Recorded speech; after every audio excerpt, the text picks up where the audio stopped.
I want to welcome Dr. Douglas Mungin to the In My Fields podcast. He's a communication studies professor at Solano College.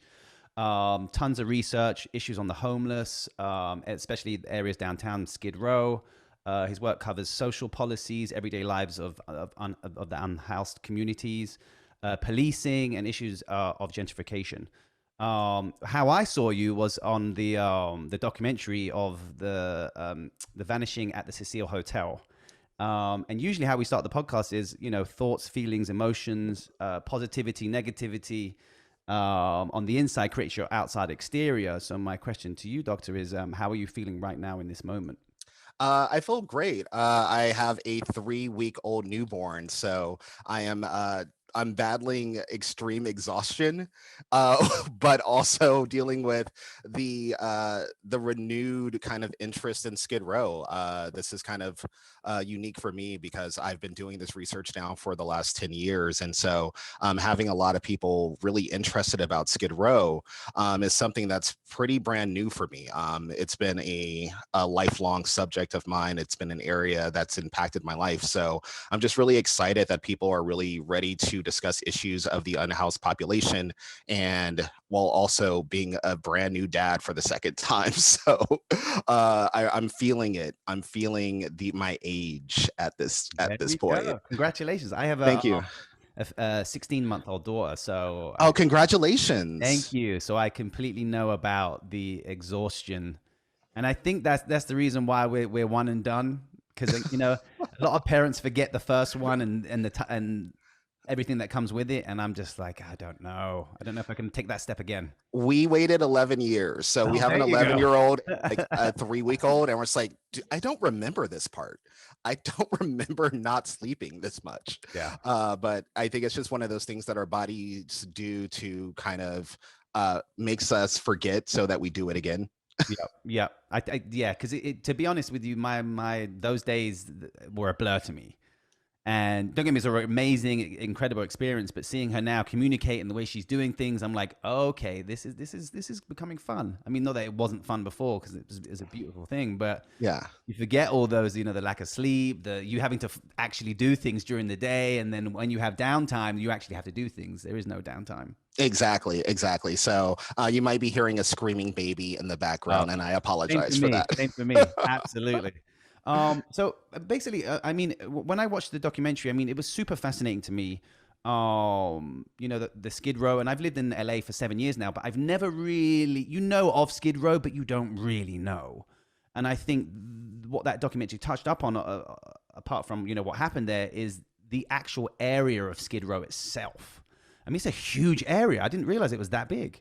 Yeah, it's one of the largest communities in the downtown area. I think that when people think of downtown, they think of like the large buildings, et cetera. But right next to it is Skid Row, and right across the river is East LA. And so Skid Row occupies this really important space of LA history. So in the earlier ages of the 1920s, 1910s, it was primarily industrial and agricultural. And then with the advent of transportation, and also with big businesses moving into the area, what we saw was this need for unskilled labor. And so it started off as this community of young single men who were in their 30s or 19 or 40s who would come in looking for work.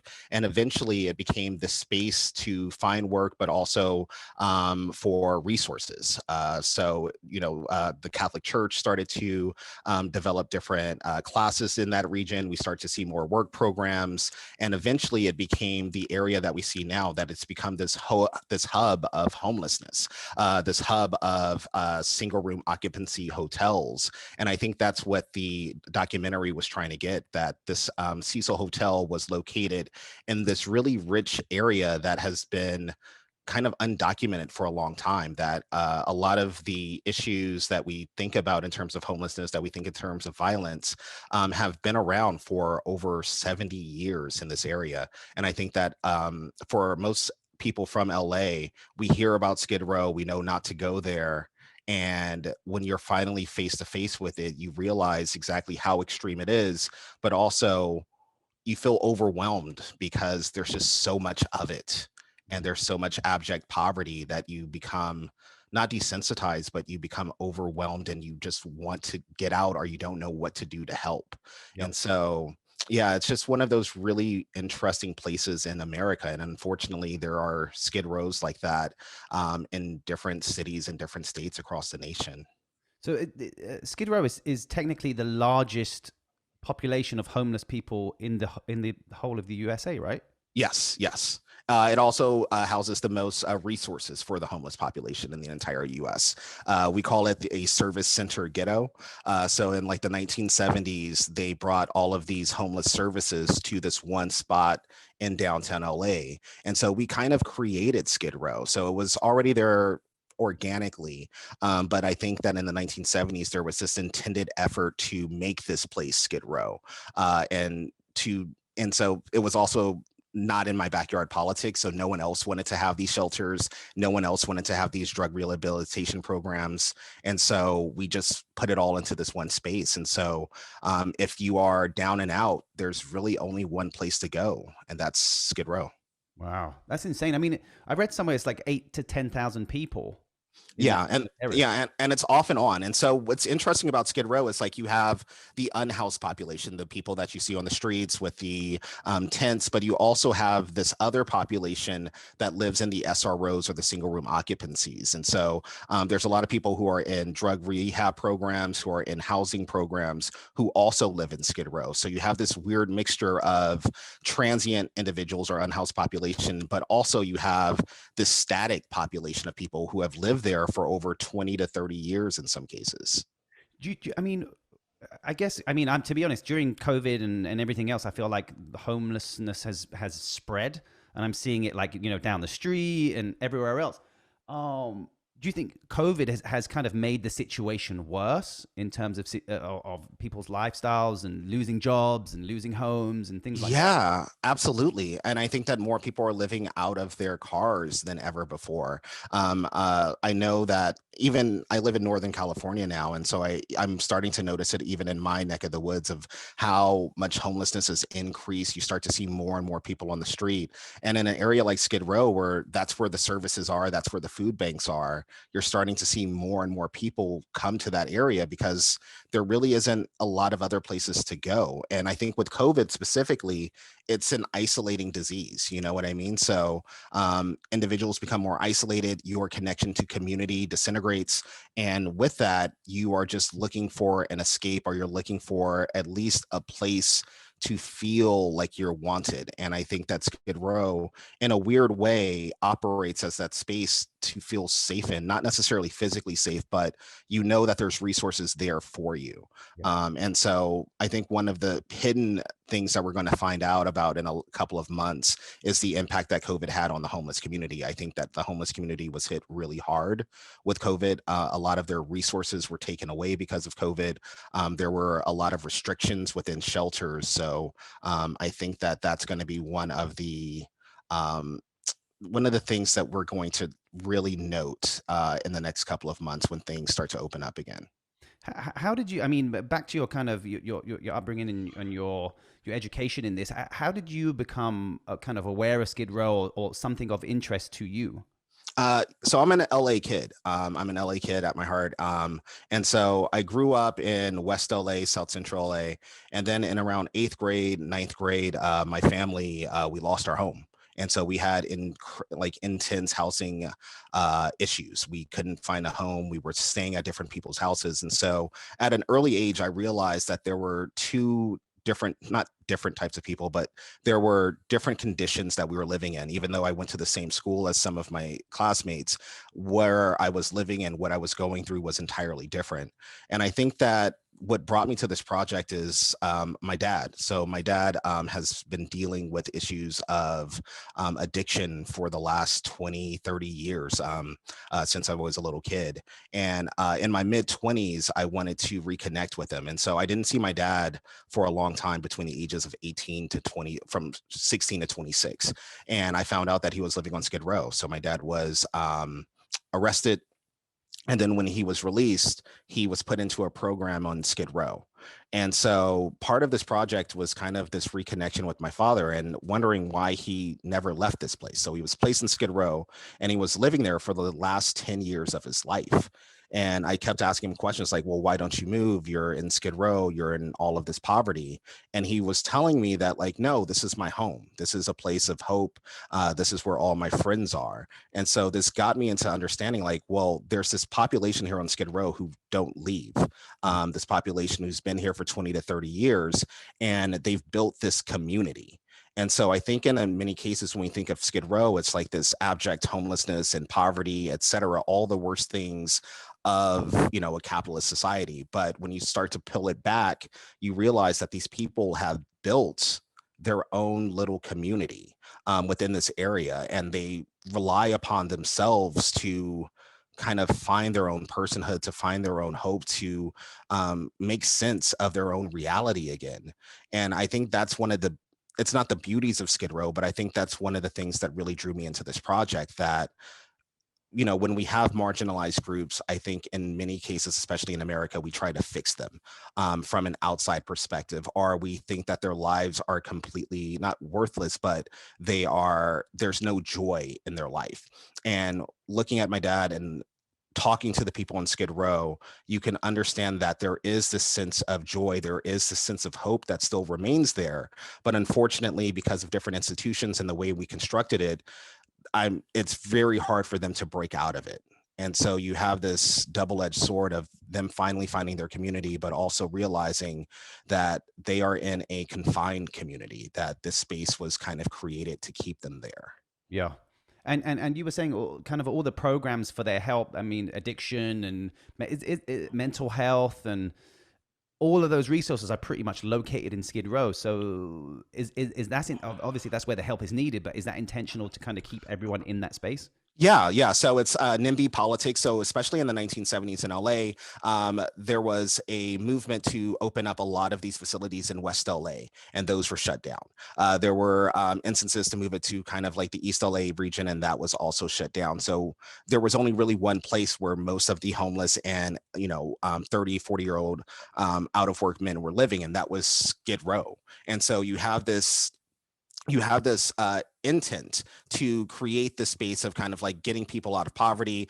This will be like a one hub center where everyone can go get what's necessary. But what happened is that everyone started to arrive on Skid Row, and you started to have a boom in the population, specifically in the 1980s, you know, with crack cocaine hitting South Central LA, with different economic downturns that occurred in the 1980s. So more people are showing up, and the services couldn't keep track. They couldn't keep up with the amount of need for this area. And so we still see more and more services come into this area, but more and more people getting burnt out, more programs getting burnt out because there's just not enough resources for such a huge population.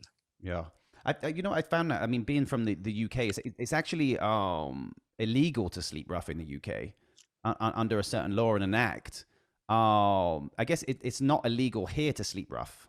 Yeah, it is in some places. There are some ordinances, but it's illegal, but it's not necessarily policed, if that makes sense. Yeah. And so Skid Row actually has that issue sometimes, like depending upon the mayor and depending upon the police chief, you start to see an increase in people being arrested for sleeping on the street or who have the shopping carts, depending upon, you know, just how we feel at that time about the homeless population.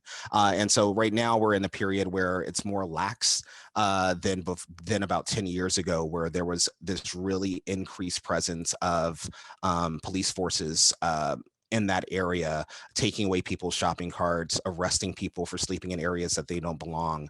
But it seems now that that's limited to a degree. I actually saw, were there some laws passed or something like that who was kind of, if you're living rough on the street and it's technically your property, and they can't really enforce that anymore, where they used to do it before, and it's now legal to sleep in your car. Yeah. So now it's legal to sleep in your car, because before, if you have a shopping cart, and you had to go to you had to just go somewhere to a store, or you had to go into a shelter. You had to leave your shopping cart outside. Now your shopping cart is your life if you are a person who lives on the streets on Skid Row. And what happened was that the LAPD, and specifically there was a law in LA that said that classified shopping carts as trash, are garbage. And so people would come in and dump those shopping carts, and when people would exit the shelters, they couldn't find their livelihood, they couldn't find their clothes, or etc.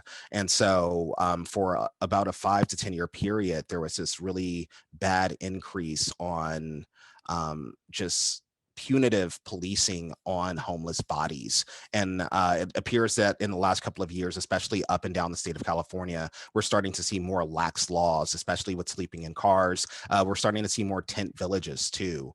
Mhm. And so a lot of because homelessness is spread in California, you start to see a lot of small towns making the same mistakes that LA and other big cities have done, of just kind of this intense policing of these areas. Like, well, if we just remove them, they won't be here anymore. Like, if we just wash them away or arrest them, homelessness goes away. And we're starting to see that that's not the case. They come back because there's nowhere else to go. Yeah.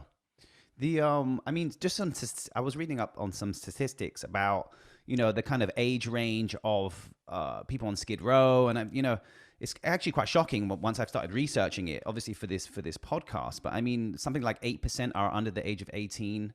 There's like 4% 18 to 24, 60% are 25 to 54, and obviously it goes up and up and up. It's insane. I wouldn't have known this. I mean, it's obviously I watched a documentary of on Skid Row before, and it kind of focuses on the kind of older generation, or the kind of who have been on Skid Row their whole lives. And like you said, they create a sense of community. So you see them trying to help them, putting them into a accommodation, and then they always pretty much 90% of the time go back on the streets because they feel more comfortable around their peers. Yeah. Um, I mean, those are shocking to me. I mean, especially under 18. Yeah, well, I mean, a lot of that population is also the LGBT community, in which their own communities don't support them, and so they find themselves on the streets. Or young addiction, where kids get kicked out of the house and don't really have a place to go.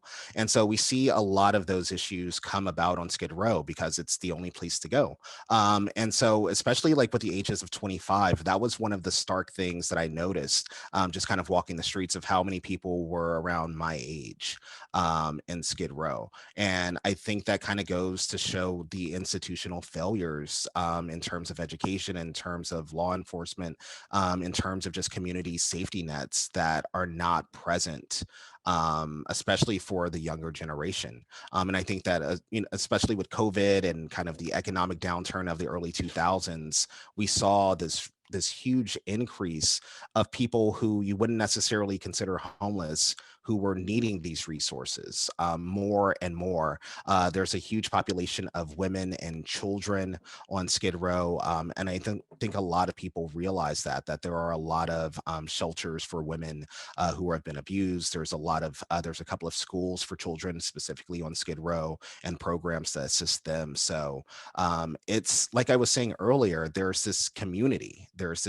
And a community of all faces and races and age groups that live here. So it's not just, like, I think the image of homelessness is a 50-year-old or 40-year-old person on the street, who is in destitute poverty, or who has had an addiction, or a vet. And when you kind of peel it back a little bit, you start to realize it's more nuanced and subtle than that. And I think that's where the conversation really needs to go, instead of approaching it with like a top-down solution. That there needs to be a multi-level solution to fix these issues for these different populations, because people end up on Skid Row for completely different reasons. Hmm. Hmm. You know, I mean, a ton of my listeners, I mean, including myself, I kind of call myself a practical, spiritual type of guy. Mhm. So, my mom was a single parent with 5 kids. We were raised in Section 8 home housing. So we could have went any of those ways, but I started to study my upbringing, the shitty situations that would come to me, and all these type of things. And I could trace it back to an emotion within myself, which would be the attraction. And I know you're a doctor and stuff, so I'm trading it. I'm trying practically. So for example, I mean, in relation to Skid Row, the war on poverty kind of it brings more poverty. The war on guns brings more guns. The war on drugs brings more drugs. I don't focus on the actual issue. I want to focus on the solution. And I know it's a broad spectrum solution in terms of what we can do for Skid Row, but I'd love your expertise on what you think Magic Wand Boom could be done to help people on Skid Row. Yeah, I think the first issue is housing. Like, if you have an unhoused community, that means that there's not enough housing for these individuals. And I think that especially in a place like LA, where like housing, it's incredibly expensive. Even low income housing, it's incredibly expensive. That it's hard to talk about homelessness without actually having the surplus of homes to give them, or the apartments, etc. And then it's a lack of resources in terms of mental health counseling, in terms of jobs, in terms of just resources. I think that the reason why it's a service center ghetto is because we wanted, we didn't necessarily want Skid Row, but we wanted to confine poverty and homelessness to one area, and we didn't want it to spread to the rest of LA.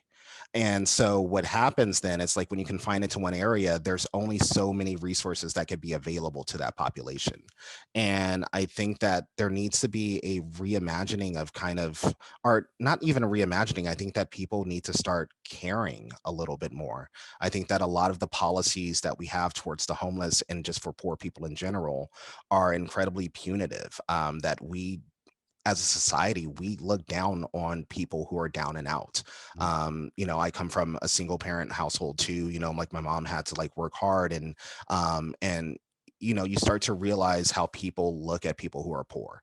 And I think that that's really highlighted in how we treat this issue of homelessness, where we try to look for the quick fix instead of sitting down and talking to the population and figuring out what exactly do they want, what do they need. And I think that there just needs to be a larger conversation and a reality check, for citizens and cities, of like, is this the city that we want?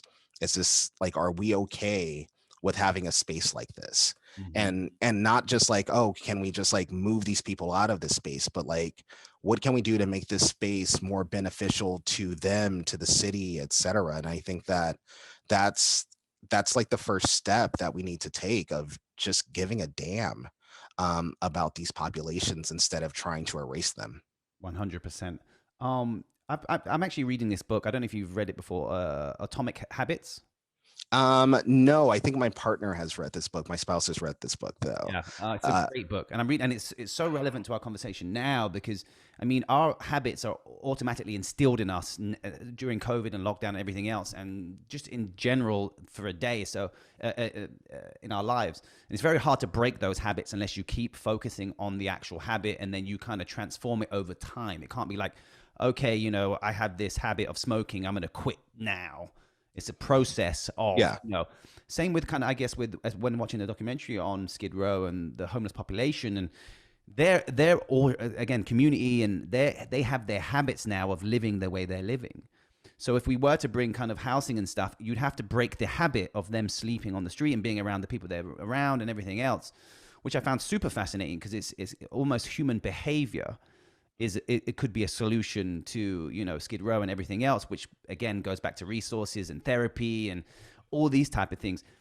Is therapy actively open for people to use on Skid Row? I mean, I can imagine like the long wait lines and all these type of things. I'm Uh, super intrigued by it.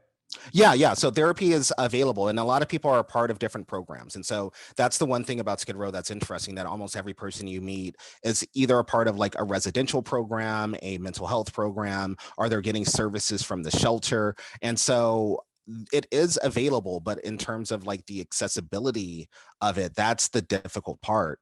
And kind of going back to what you were saying of like this habit breaking, like, I think that's also key, where I don't necessarily think it's a habit. I think it's a trauma response. I Hmm. think that, if you've ever had to live on the street like 1 or 2 days, that's a traumatic event. And I don't think that we as a society realize that we're not just dealing with issues of trauma, of homelessness, we're dealing with issues of increased community trauma. And so if you have a majority of your community that have had traumatic events, that's going to be really tough to break through. And especially if, like, while they're on Skid Row, another traumatic event happens, like, it compounds, and it's harder for those people to break those habits, especially if there's habits of safety. Of like, if I sleep on the streets, I know that's safer than sleeping in a shelter, especially if I'm a woman, or if I'm a child. If I'm sleeping by myself on the street and I have my belongings with me, I know that I protect my belongings. No one else can jack my belongings if I'm not there. And so, like, these habits, these survival habits, our practices of, like, homelessness are necessary in order to live. And I think part of, like, my study was also kind of looking at what are these practices, these performances of everyday life that these individuals have to do in order to survive. Like, there's a part of you that has, like, living in our normal whatever society, it's different than living in Skid Row. You have to approach it differently, you have to walk differently, and that builds up after years and years, especially if you've been there for a couple of decades. This is now how you view life, this is how you view space, this is how you interact with people. Mate, yeah. I mean, I find the whole thing. I mean, like, this is the reason why I wanted to bring you on the show, because I know for a fact, ton of my listeners aren't probably aware of it, from all over the world. And I read somewhere about containment. So is that still a thing in Skid Row, of containing the area, making sure they don't spread out of there, making sure.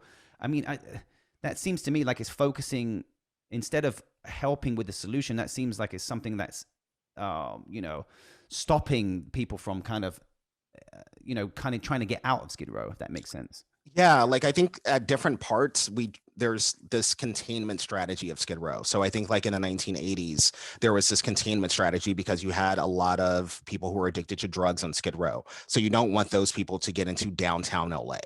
Because remember, downtown LA for a long period of time in the late 1980s, late 1990s, for your listeners who weren't aware, it wasn't LA. LA's downtown is a little bit different than other places downtown, because LA is so like, it's so wide. There's different pockets that most Angelinos go to kind of hang out. And so downtown LA wasn't necessarily a hub that you would go to at night or to go to, et cetera. And so there was this renewed sense of rebuilding downtown LA. So whenever we try to re-energize downtown LA, or more gentrification comes into that area, you start to see more containment strategies of Skid Row, because you're bringing in more money to that area, but you also realize you have this population of unhoused individuals who, some might have mental issues, coming into this area, and you don't want to see that. I think that many people, when they go to downtown, like, they're afraid of those individuals. And so containment usually comes up every, like, 10 years or so. It starts to become this cycle. And I think, like, it's what's interesting, and kind of like in my study of Skid Row and looking at homelessness in the America as, like, a larger project, is that these strategies, they come about, they repeat themselves, that they loop, that, like, the first homeless communities were Hoovervilles in the 1930s, 1940s, of people who built their own communities. They built these little shanties in downtown regions or agricultural regions of the city, and they were, trying to survive those areas during a huge economic downturn. And we start to see that after those communities were built, they try to contain those communities or try to erase those communities. And I think that we start to see the same thing in Skid Row and other homeless populations, that we try to contain it, and then when we can't contain it, we try to bring more resources there. And when there's those resources don't work, we become punitive against that population, trying to arrest them and trying to get them out of the region again. And then it just continues every single decade, that we just kind of fall into this trap of thinking that we can contain homelessness, when it's something that's part of, unfortunately, that's part of our economic system right now, that homelessness exists, and we need to figure out exactly who we are, and, like, what do we want to do in regards to this issue. Are we okay as a society having unhoused people? I think that's, like, the first question, because if we were, as a society, viewed unhoused people as something that, like, no, that doesn't happen, then we would fix it. But I think that unfortunately there's this idea that like it's a problem that's too big or it's a problem that's too vast, when in reality, I just don't think that we've put enough effort in to assist and help this issue. Hmm. I feel like there's a ton of regeneration going on, which kind of brings me to my next question on gentrification. I mean, a ton of obviously I work in music, and there's a bunch of the music labels down there. I know there's like I don't know, Apple Music is headquarters are going to be down there, and a ton of other huge corporations that are buying up warehouses and everything else. I mean, could that be an issue, or do you think that that's part of the solution? I think that's going to be an issue for the population of Skid Row. I think that those businesses are going to do fine. They're going to be all right. But unfortunately, you're going to start to see an increase of police presence to make sure that the individuals who don't belong there aren't there. And like that's kind of what happened in the early 2010s, like the late aughts, where you started to see more lofts become developed, like in Skid Row. And this kind of leads back to that Elisa Lam case, where you started to see this more real estate investment in downtown LA, more apartments that were a little bit fancier than before began to emerge. Different populations come in, like a younger population of successful young professionals coming in, and then you started to see an increased police presence on Skid Row. You started to see more cops arresting people for issues of unsanitary practices, where you start to see more health campaigns on Skid Row of trying to clean it up. And when you clean something up, that means that it's dirty. That means that you don't want it. It needs to be disposed of. And unfortunately, what we're disposing of is people and their belongings and their life, that we view this as something that is unsanitary. We view this as something that is dirty, that doesn't belong in a city. Hmm. And so I think that like with this new development that's occurring in downtown LA, I think you're going to start to see, unfortunately, some of the same practices of policing that kind of emerged just 10 years ago in order to solve it. Hmm. So in terms of gentrification, because I mean I've lived in some of the poorest areas ever, and I go back there now, and they're nice. Is that not just kind of growth of the area in per se, or is that specifically targeted to make it a better? Because that's always confused me about gentrification. I guess I was part of it, in terms of where I came from and where I am now. But for me, my evolutionary trait is the struggles, the struggles, the struggles, the struggles. Then it's kind of like the maturity of myself and realizing the gifts and the education that I can put upon myself and taking the forefront of that, which you seem to have done too, with your family and the background you've come from. Is that not the natural progression of humanity, or is that still classified as gentrification? No, I think that is natural. I think that cities evolve, cities change. They've always have changed. That's what makes a city, like that's what draws people to cities, is kind of to see that growth and that progress. I think the issue is when certain services or infrastructures are denied to certain populations.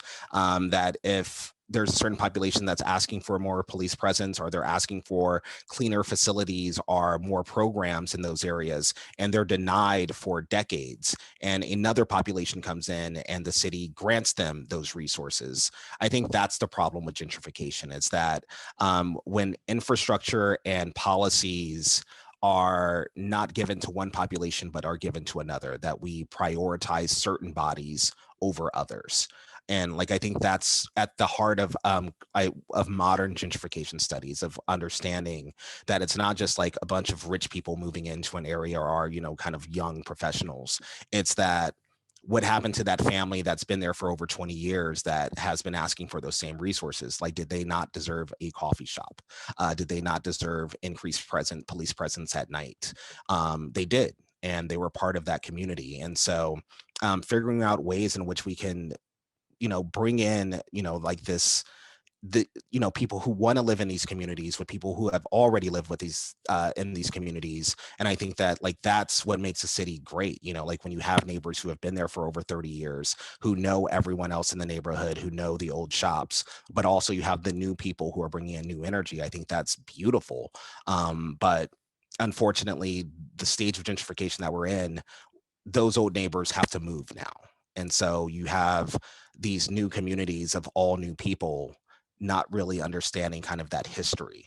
And I think that's really important of understanding the history of a space, of understanding how a space got to be this way. I think that that's what drew me into my work of Skid Row and just my larger work of like, how do we create spaces? How do we understand these spaces? How do we, like, how do we live our lives and live in our bodies in these particular areas? Because we realize when we're walking from one neighborhood to the next, our bodies, our performances change. We understand that this area is like this area is like that. And I think that with Skid Row, um, there's been a lack of that conversation. There's been a lack of that conversation in downtown LA that I hopefully is becoming energized, and we're ready to talk about that.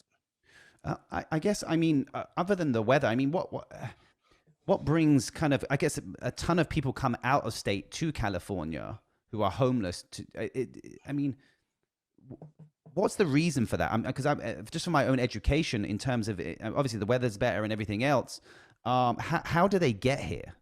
All right, so Skid Row is interesting. So, like, one, you have people who lived in LA who just know about Skid Row and they end up on Skid Row. Number two, if you were an incarcerated individual and you got out of jail, then they place you in a facility that's probably in Skid Row, or a program that's located in Skid Row. And then if you come from a mental facility, specifically in the 1980s, we saw the closing of a lot of mental facilities in California. And so those mental facilities told their people to just go to Skid Row because those are where the resources are. And then you, in the late 90s, early 2000s, you had other states bringing people to Skid Row, bringing in their homeless population and dumping them on Skid Row. You have mental facilities from other counties bringing their patients to Skid Row once they were released. And so it's not just about people coming to Skid Row. It's also people being placed in Skid Row or people being forced to go to Skid Row. And they have no idea about the area. They don't know where they're at. And so you have these people who are completely confused or just unaware of where they are in terms of geography and having to find a way out of that. And, like that takes a lot out of a human being, especially to go through a traumatic event and then be placed in a situation or area that you don't really have any connection to. And you have no choice. I mean, it's like, especially the programs are there. That's fucking insane. Like, Yes. shockingly. And that brings me to my next point as well. Is like, I read a story on patient dumping from hospitals and law enforcement to Skid Row. Yeah. Yes, that was a huge issue about 10 years ago, where in the middle of the night, there would be buses, and they would just dump, for a lack of a better word, their patients that were just released into Skid Row in the middle of the night. And so in the morning, you would just see people wandering Skid Row, not knowing where they were. They were still on their medication or they were coming off their medication. And so you have this, it's insane when you really think about it, of how we treat people with mental illness or how we treat people with homelessness, of like, well, we could just dump you here and eventually you'll figure it out, and expecting those people to kind of live productive normal lives again. Like that's, and also just the treatment of it, the treatment of how we treat another human being, in that way, that's in need of care, that's in need of resources, that we can just dump their bodies in a place and forget about them. And I think that's one of the things that I find, that's the worst part of Skid Row, is realizing that this is where we dump the people that we don't want in our society. And that's the part that's really hard to deal with, in a way where it's just like, this is a designated space for the unwanted. Mm-hmm. And and I think that, like, as a caring human being, you're like, that's fucked up. We should change that. There needs to be something done. But I think that we haven't talked about how we treat homelessness or homeless populations in this country, and had a real conversation about that in a long time, because we wouldn't do that if we had those conversations, if we knew better, or if we were even aware of it. I don't think a lot of people are aware of how bad dumping is, especially for mental patients or homeless individuals. You know what? For me, but being an outsider, insider, well, the USA is, for me, America's always been, a place of taking. The historical culture is, you take the land, you take this, you take that, and you see, and like even the civil services, whether you go to the DMV, for example, you can tell they've sapped every type of profit you could ever imagine from all of those establishments, or any of them. You can go to any of them, which is so surreal to me. So I can only imagine what they're doing with the actual people who actually need the help. And which brings me on to my next point of, like, I read a story about medieval diseases coming back amongst, Skid Row, whether it's typhus, hepatitis, tuberculosis. And then I read some story about the bubonic plague being rediscovered there. I mean, is that? I mean, I can only imagine the amount of diseases within those areas. Yeah, so disease is a really big issue with Skid Row. And I think you see a lot of health programs emerge there, a lot of operations to clean up like a very certain disease, like depending upon the year, there's an outbreak of something. And I think that's because of a lack of medical care in that area. Like it's a dirty area. Like, let's be honest, like it's an area that has a lot of filth in it. And unfortunately, not a lot of services are there to clean it up. There's not a lot of bathrooms. If you're a homeless person, where do you go to the restroom? If you're unable to get into a shelter, like where do you go to clean yourself? There's not a lot of showers available, unless you get a shelter for that night. And so disease is going to run rampant in a population in which there's not enough resources to live a sanitary life. And so, especially when there's not a lot of medical resources there either, where most of the individuals on Skid Row get dumped into one specific hospital. And because they're dumped in that specific hospital, that hospital isn't the best, like it's doing the best that it can, but also, like it's strained in terms of what they can do to assist this population. And for most people in Skid Row, if you're hungry, if you have lived this life for a long time and you're a little bit sick, you just kind of live through it, not understanding the significance of the disease that you might have. I think a lot of people don't realize they are infected with something, or they are sick. I think they realize that they're sick, but I don't think to the degree that these disease warrants. It's insane. I mean, I think you're right. I think the way we as a society treat human beings is insane to me. Um, and even I read a report of the condition. I mean, obviously, it's one of the poorest areas in the world, literally. And I read a report of just the availability of toilets is worse than a United Nations run Syrian refugee camp, which, I mean, is insane. Is in Yeah. literally. I mean, you could, in war torn countries. And it kind of brings me on to I guess my next point is, I do a ton of meditation. My mind used to be racing all over the place. I used to be, inside I was so conflicted and everything else. And I found myself with meditation, my mind is quieter. I'm able to hear my own thoughts. And I can only imagine what, someone who's homeless, the amount of stress they're under mentally, physically, as well as everything else. Are there any programs that focus on the kind of not the mental aspect? I wouldn't say therapy, but I'd say the kind of meditation, quieting the mind, the kind of anything to kind of take their minds away from their situation. Yeah, so there's a couple of programs, especially in the shelters. They do mindfulness practices in some of the shelters. There's different programs for like not necessarily just mental health, but just kind of like spiritual wellness. That's one of the key things about Skid Row that's always been present. It's like this spiritual wellness of the population. So you saw a lot of churches start to develop programs in the 1950s, 1960s. You start to see a lot more of the shelters bringing in outside experts to talk to this population. And so like there there is a need for it, and there are people who are trying to do that work, but it's a lot of work to do, Mm-hmm. if you know what I mean.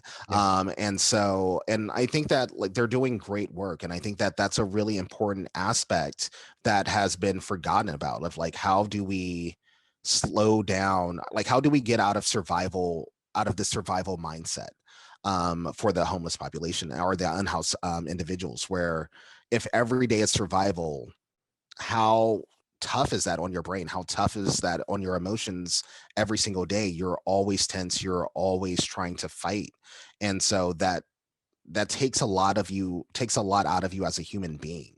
And I think that that's going to be something that we like. I think that that is a necessary resource, especially if we're talking about how do we fix this issue? How do we clear up the space? How do we assist the people of this area? That it's going to be like a multi-level approach, that we not only have to fix their material conditions, but we also have to fix their not fix, but we also have to assist their spirits, of bringing more hope and bringing more kind of like spiritual guidance and just personal awareness. I think is really important, especially if we're trying to assist them to get out of poverty and get to that next level.